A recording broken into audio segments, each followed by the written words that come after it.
May 17th, 1924.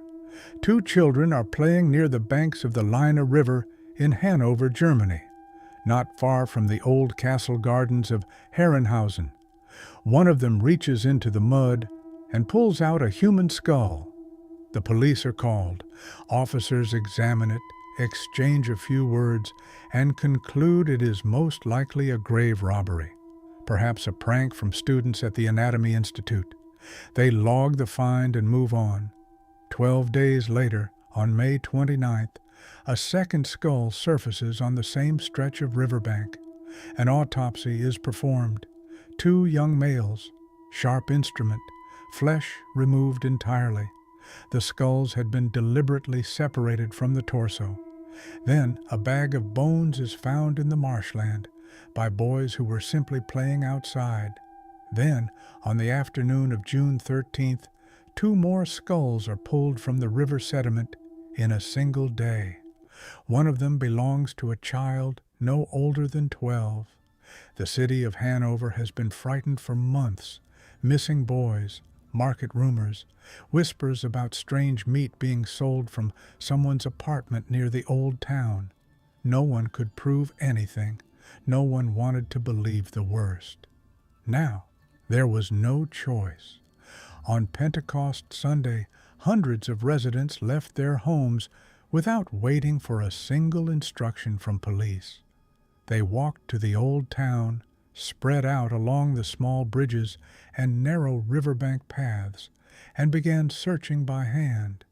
They found bones and carried them to the authorities, in bags, in cloth, in their bare arms. When police finally dammed and dredged the Leine, they pulled more than 500 human bone fragments from the riverbed, the remains of at least 22 different people, a third of them between the ages of 15 and 20. On the freshest bones, forensic examiners found smooth, clean cutting surfaces, the work of someone who had done this many times before. The people of Hanover reached for the only word they had: monster. The city had been living next to one for years. He sold them meat at the market. He helped the police catch criminals. He was their neighbor, their acquaintance, the friendly man they passed every morning without a second thought. His name was Fritz Haarmann, and this is his story. Friedrich Heinrich Karl Haarmann was born on October 25, 1879, in Hanover, the sixth and last child of a family that had no business raising one.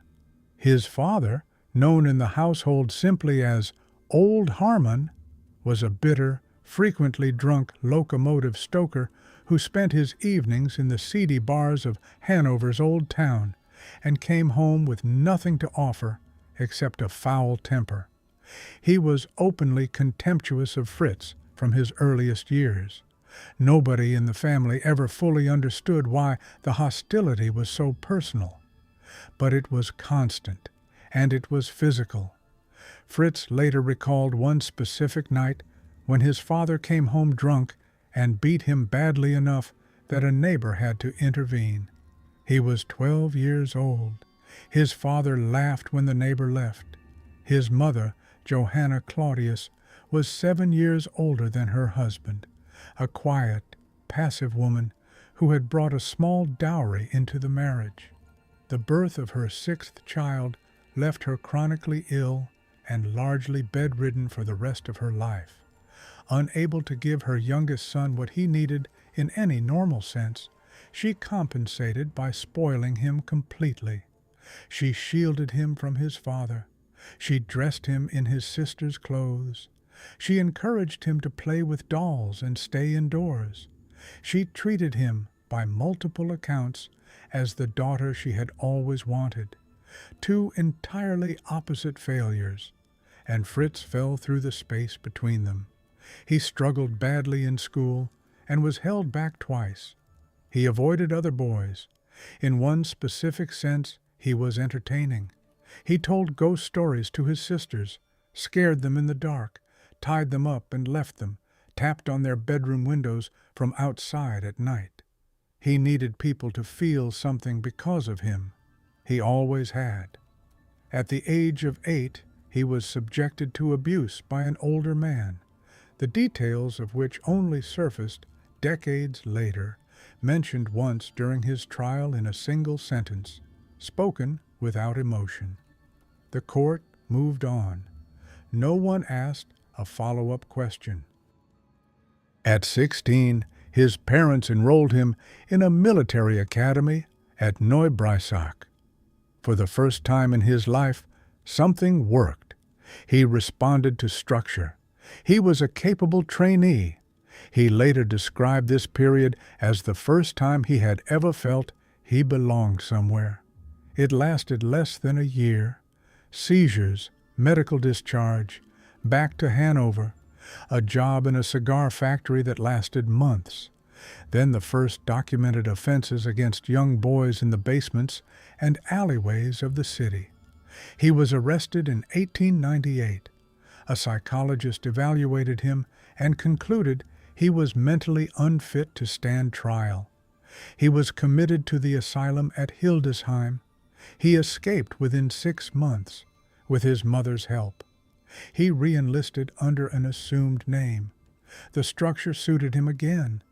Discharged permanently in 1902 on medical grounds and granted a monthly military pension, he would continue collecting for the rest of his life, including the years he spent killing people. Back at his father's house, a fight broke out within days. Arrested for assault. A second psychiatrist found nothing wrong with him, declared him merely morally inferior. The court released him. He became engaged to a young woman named Erna Lovert. She became pregnant. He abandoned her before the child was born and never looked back. He tried to open a small business. It failed within months, and then he stopped trying altogether. For the next 15 years, theft, burglary, fraud, petty cons, arrested, processed, released, repeat. The courts handled him like paperwork, 5 separate psychiatric evaluations across his lifetime, 15 prior convictions, a documented pattern that began in his teenage years and never once paused. The system had every piece of information it needed, every single time. It let him go. In November 1918, the German Empire collapsed.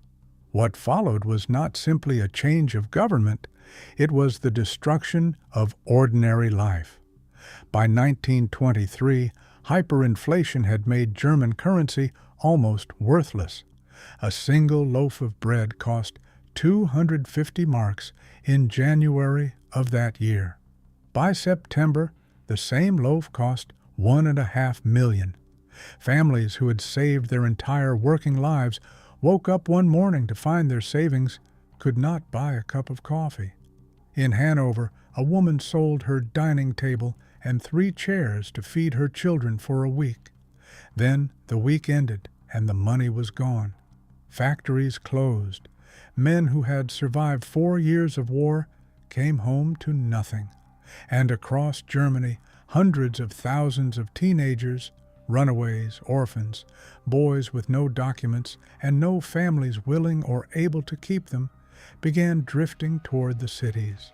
They rode trains without tickets, slept on station benches, survived however they could. In Hanover alone, nearly 600 boys would be reported missing in a single year.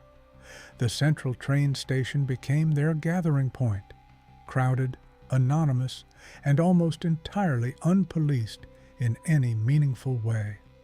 Fritz Haarmann walked out of prison in April 1918 and came directly back to Hanover. He was solidly built, average height, with a wide open face, light brown hair, a neat mustache, and eyes that witnesses consistently described as warm and attentive. He smiled easily. He spoke warmly. Officers who later described him said his appearance was, in their own words, far from evil. He looked like a man you would ask for directions. the kind of man you trusted without stopping to think about it. Within weeks, he had introduced himself to the local police as an informant. He reported pickpockets. He flagged runaways. He helped detain suspects at the station. Officers saw him there every day. They drank coffee with him. They vouched for him to colleagues. He was eventually given an actual police badge to make his work as an informant more effective. He was also collecting his monthly military pension, registered as an invalid unable to work, dealing in second-hand clothing on the black market, trading meat without a license, passing goods around Hanover so generously that some residents regarded him as a benefactor of the homeless. When a station official was once asked whether Haarmann was employed by the police, he answered without hesitation, "No, he's a detective." He had built the perfect life for what he was about to do, visible everywhere, trusted by everyone, accountable to no one. In the autumn of 1919, a young man arrived at Hanover Station from Berlin. His name was Hans Grans, 18 years old, slight, sharp-featured, calculating from the first moment. He had been living on the street since leaving home, surviving through petty theft and whatever else presented itself. He spotted Haarmann at the station and understood immediately what kind of man he was dealing with. He did not leave. He moved closer. What formed between them was not a simple partnership. It was a locked system. Haarmann's obsession feeding Grans's manipulation, and Grans's manipulation deepening Haarmann's obsession. Grans positioned himself as the one person in Haarmann's life who could not be replaced.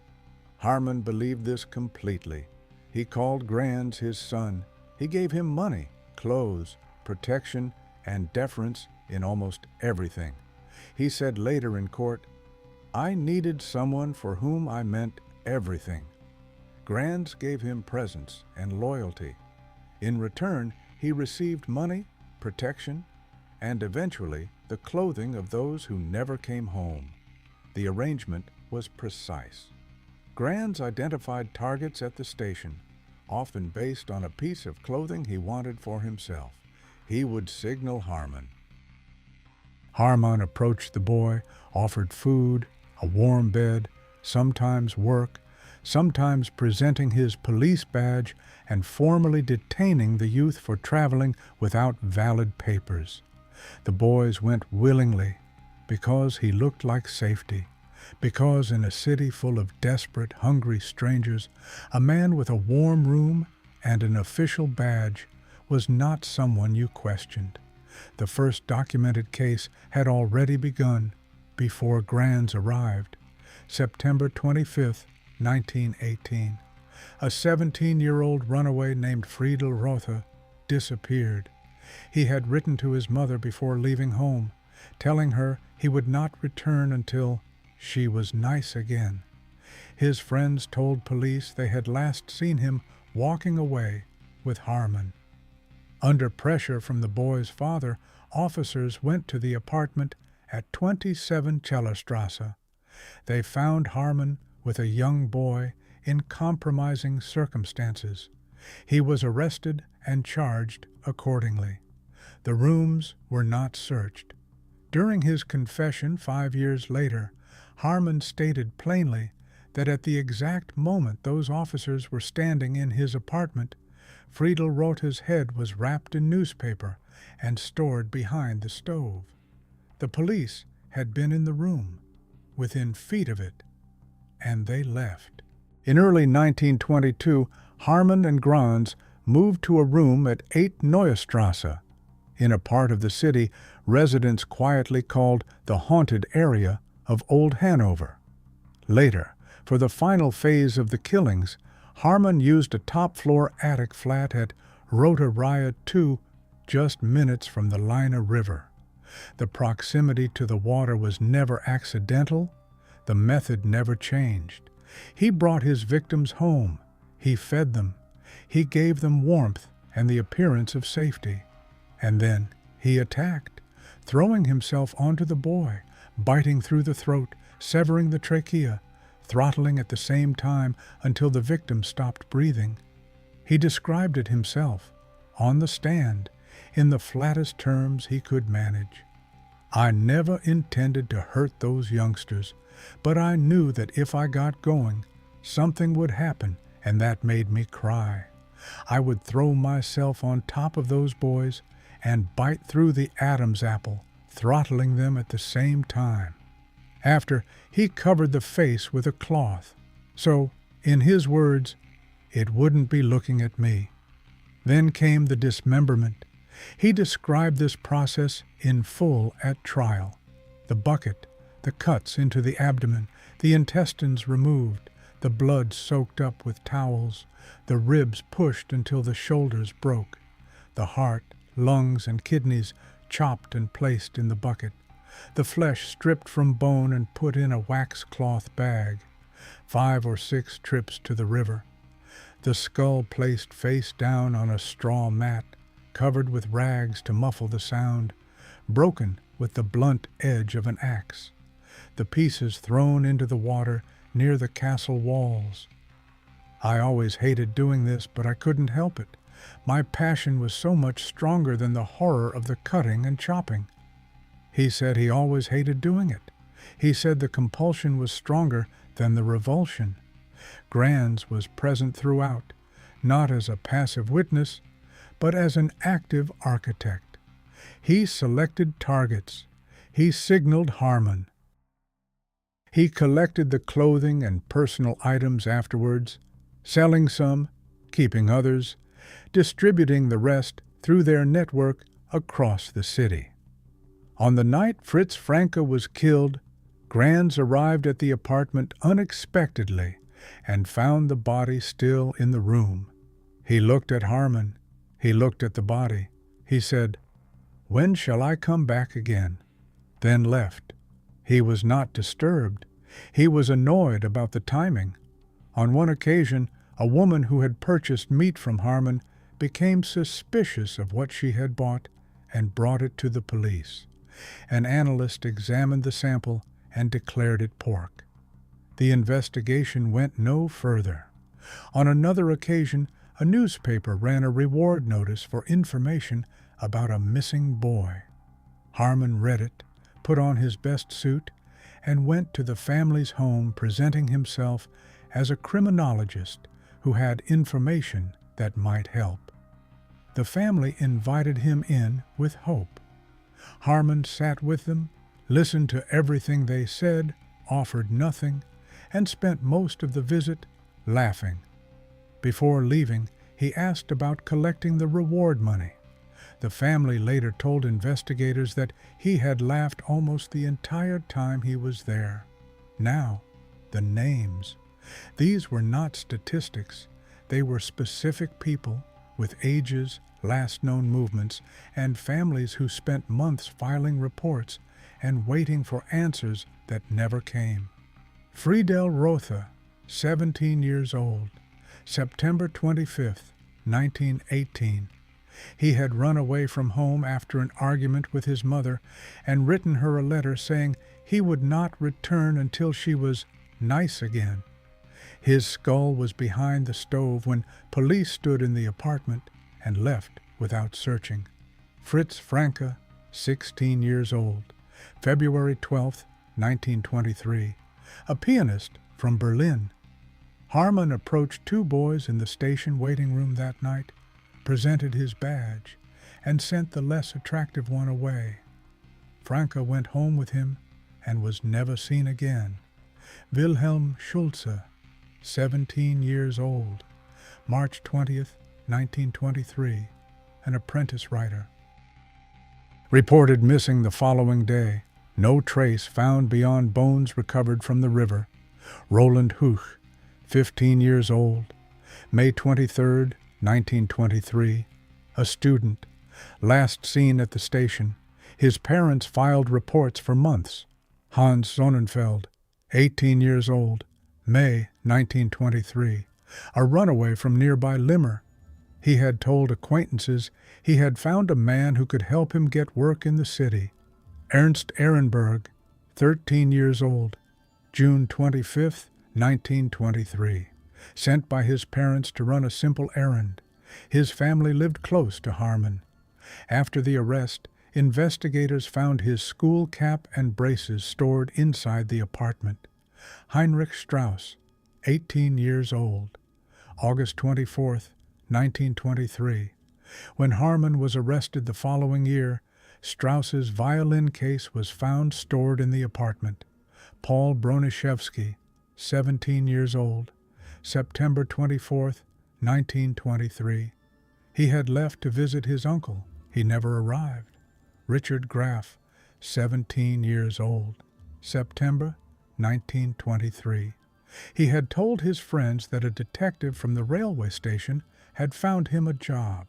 He left, smiling. No one saw him again.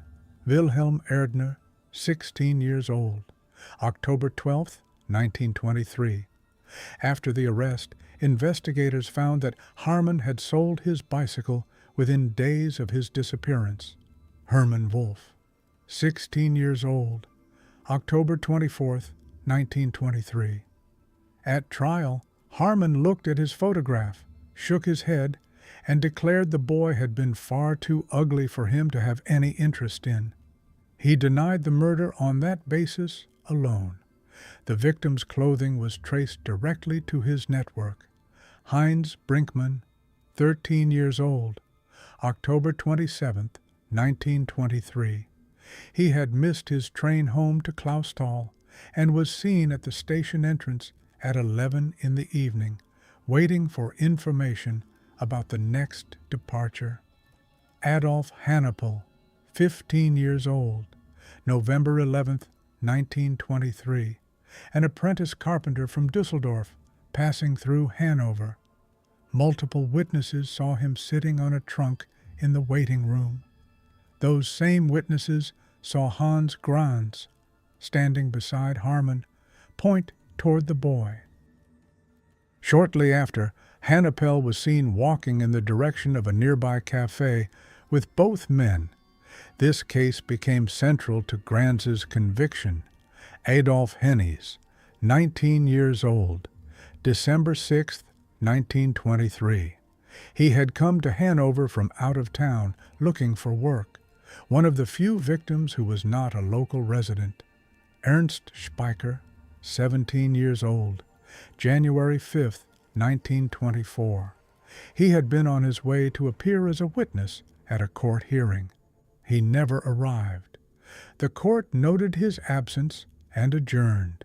Heinrich Koch, 18 years old, January 15, 1924.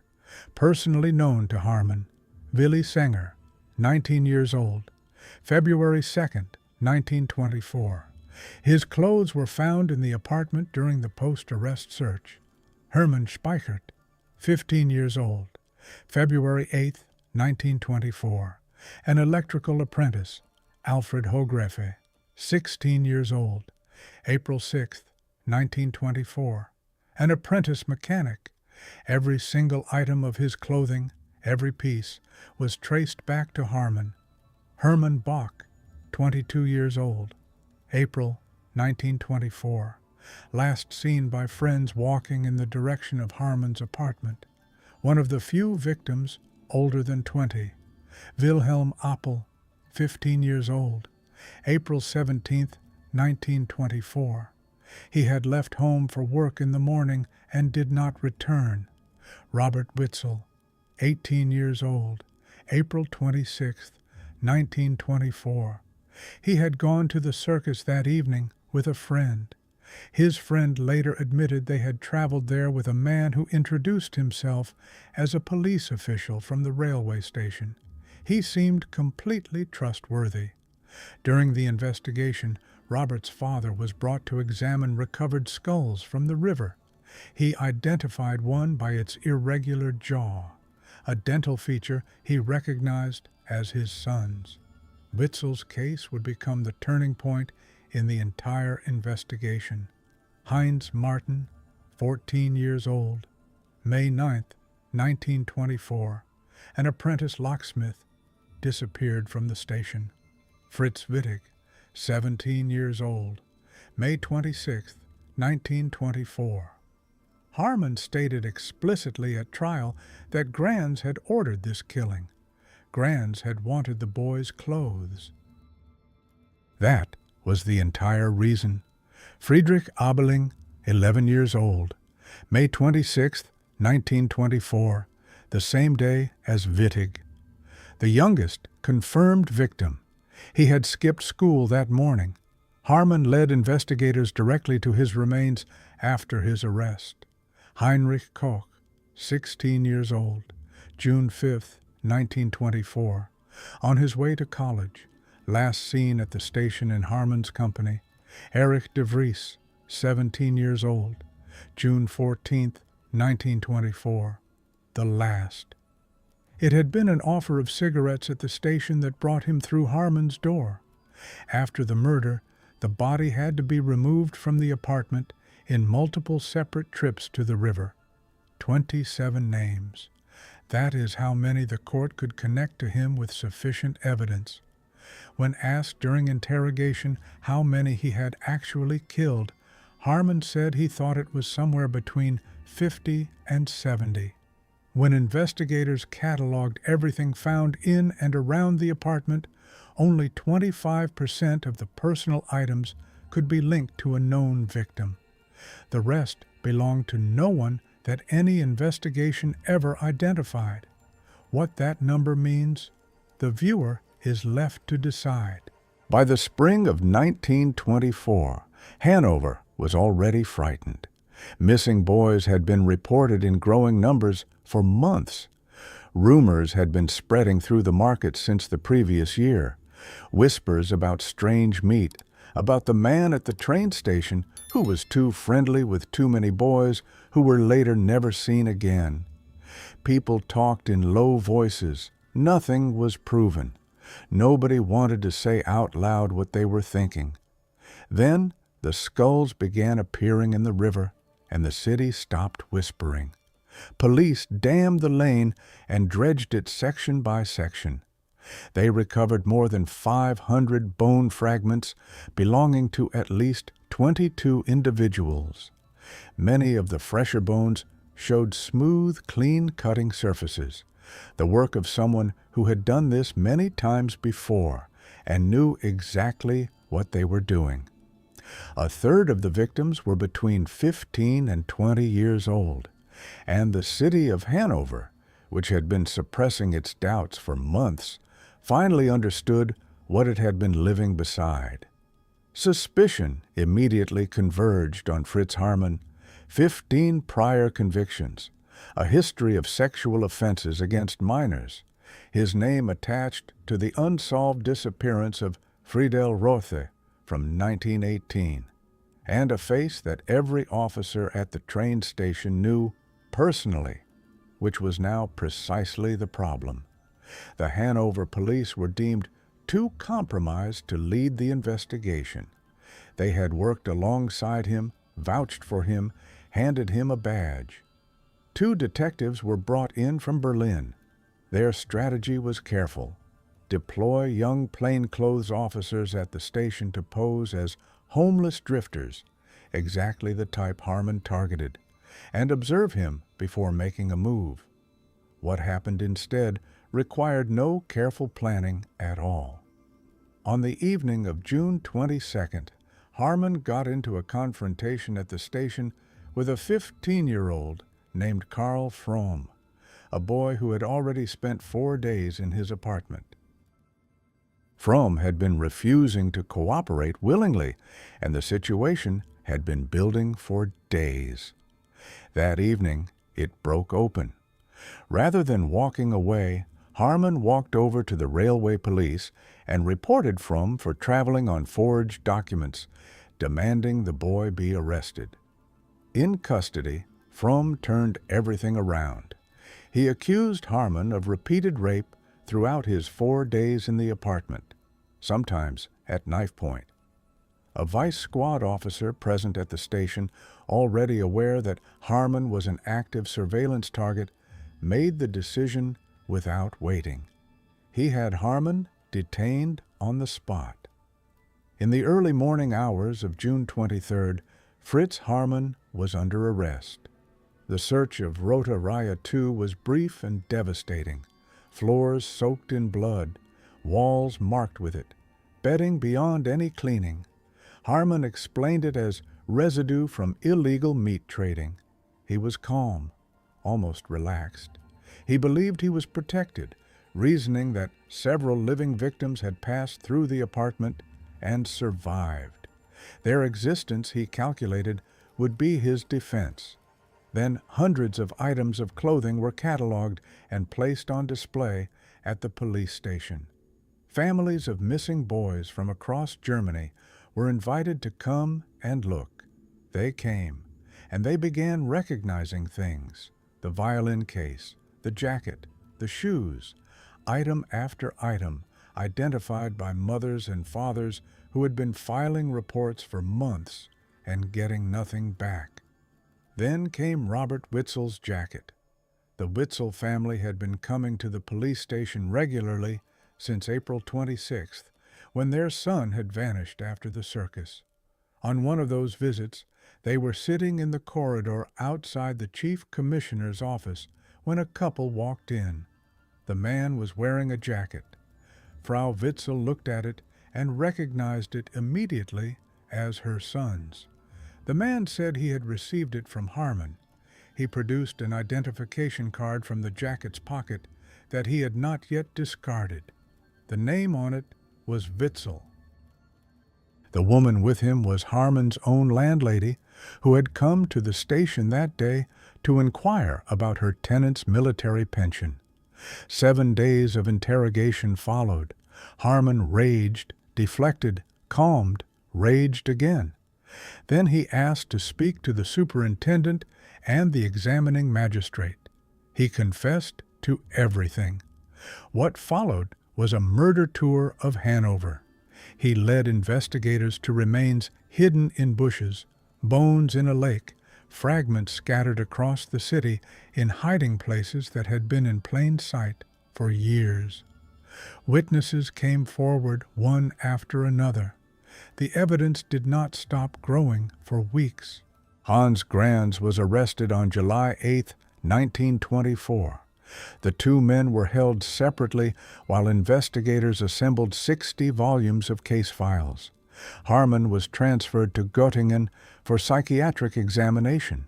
The findings: a pathological personality, but one with full awareness of his actions, not legally insane, fully responsible.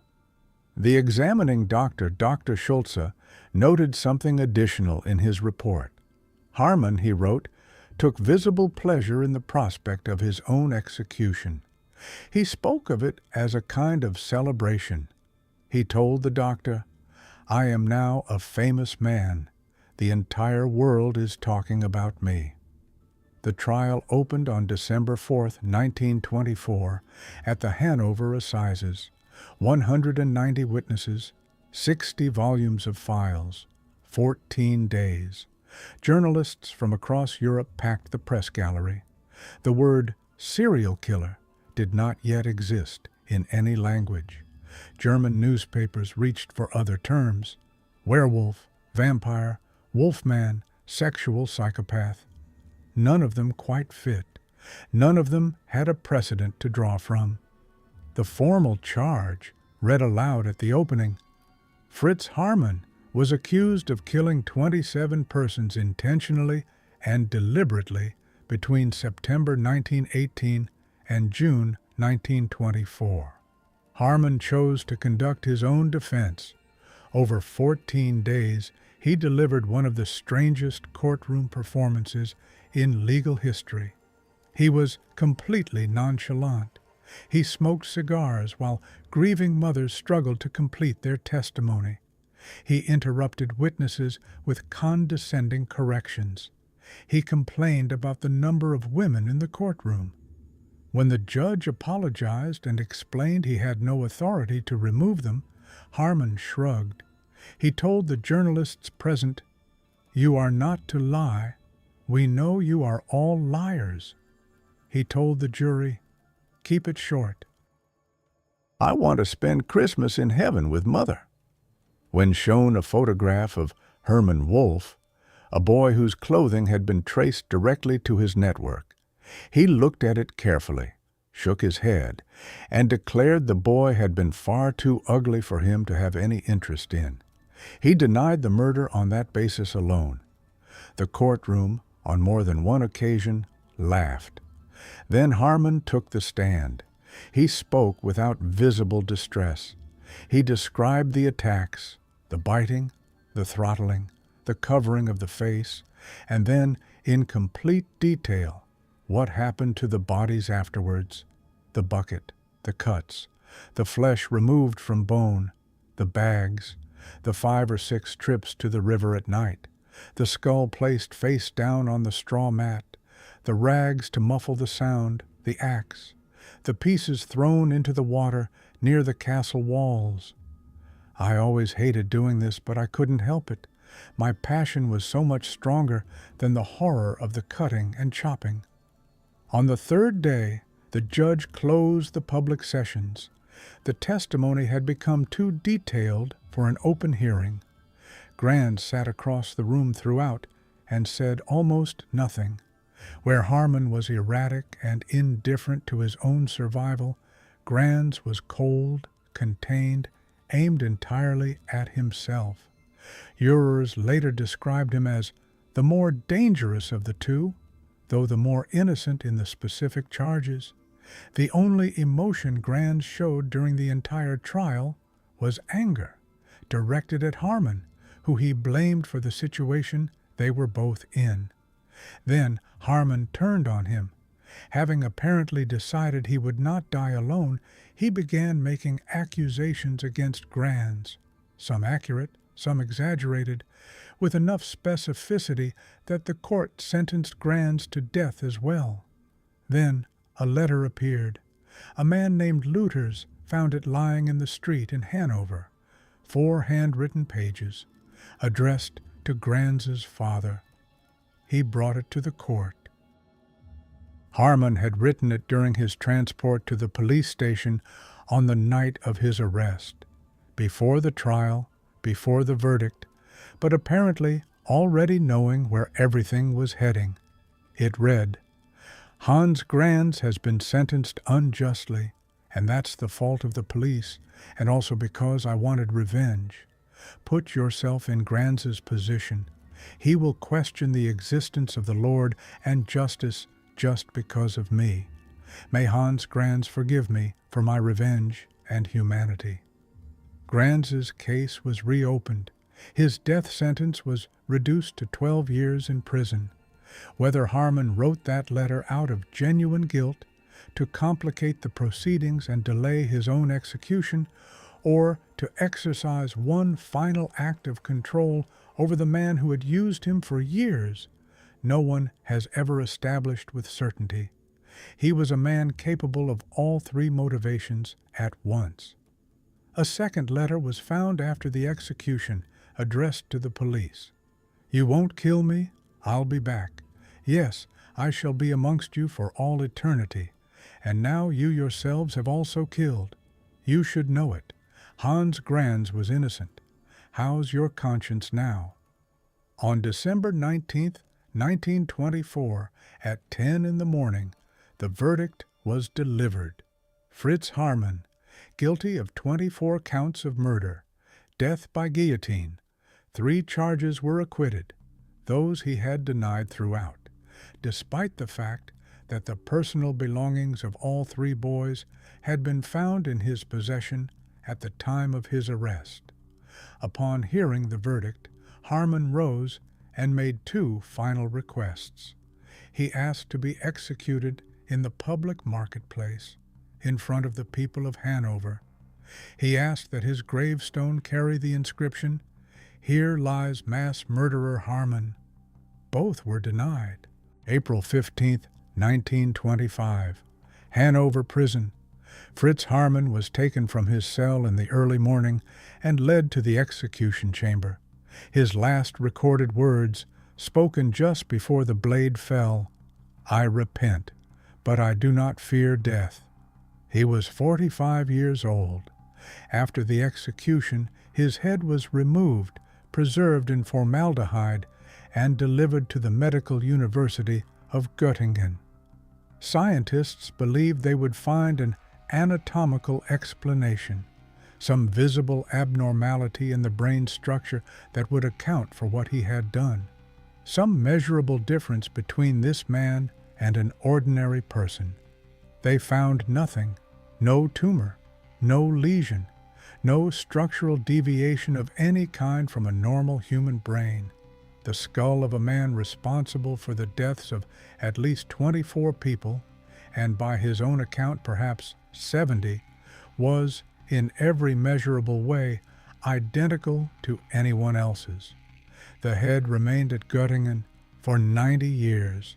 In 2015, the university quietly cremated it.